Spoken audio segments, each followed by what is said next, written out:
Je suis Giulia Fadda, je suis maîtresse de conférence à l'Université Sorbonne Paris-Nord, à l'UFR SMBH, et je travaille dans un laboratoire INSERM qui s'appelle le LVTS.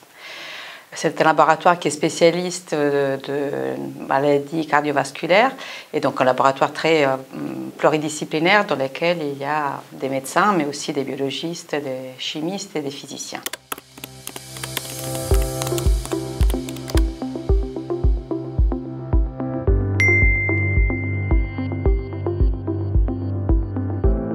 Dans ce laboratoire, moi je développe une partie qui est très fondamentale, donc vraiment de physique fondamentale, qui est celle d'essayer de comprendre quels sont les mécanismes fondamentaux qui règlent les interactions entre les nanoparticules et les membranes biologiques.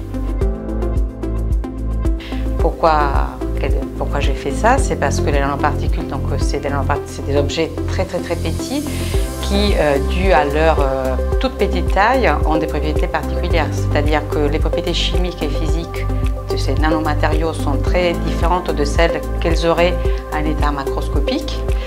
Et en particulier, elles sont très réactives, elles s'absorbent facilement, elles ont des propriétés vraiment physiques, magnétiques ou optiques qui sont différentes. Et donc on peut les utiliser pour faire des applications en médecine, en diagnostic. Et ça, c'est aussi dû au fait que, dû à leur petite taille, elles peuvent pénétrer dans les cellules et donc une fois dans les cellules, elles peuvent on peut les utiliser pour délivrer des médicaments ou vraiment pour tuer les cellules cancéreuses par exemple, pour faire du contraste en imagerie médicale. Un exemple simple, il y a des vaccins ARN messagers, comme ceux qui ont été utilisés pour la Covid, qui sont des nanoparticules. Grosso modo, ce sont des capsules qui sont faites avec du matériel organique, des lipides. Donc les lipides sont des constituants des cellules, d'ailleurs, de la membrane cellulaire, et dans lesquels on a inséré l'ANR qu'on voulait transporter dans les cellules. Et donc c'est un exemple d'une nanoparticule qui est utilisée couramment maintenant pour des applications médicales. On ne travaille pas avec ce type de nanomatériaux, c'est plutôt des nanoparticules métalliques. Et nous, dans le laboratoire, on utilise d'autres propriétés de nanoparticules métalliques, justement pour faire du contraste en imagerie médicale. Et moi, ce que j'ai fait en particulier, j'ai travaillé sur l'étude, j'essaie de mesurer les énergies d'interaction de nanoparticules avec les membranes biologiques.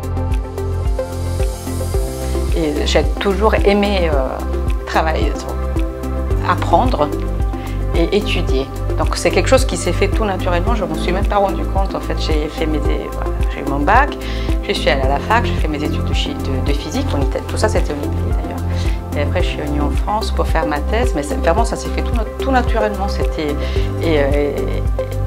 Qu'est-ce que j'ai fait aujourd'hui? J'étudie encore, j'ai vraiment réalisé mon rêve. Il y a tout le contact avec les étudiants, le fait d'enseigner c'est très riche aussi, c'est très important. Et en même temps, moi je peux continuer de cultiver, d'apprendre. C'est vraiment le métier, pour moi c'est le plus beau métier. Il est très utile socialement et c'est très enrichissant personnellement.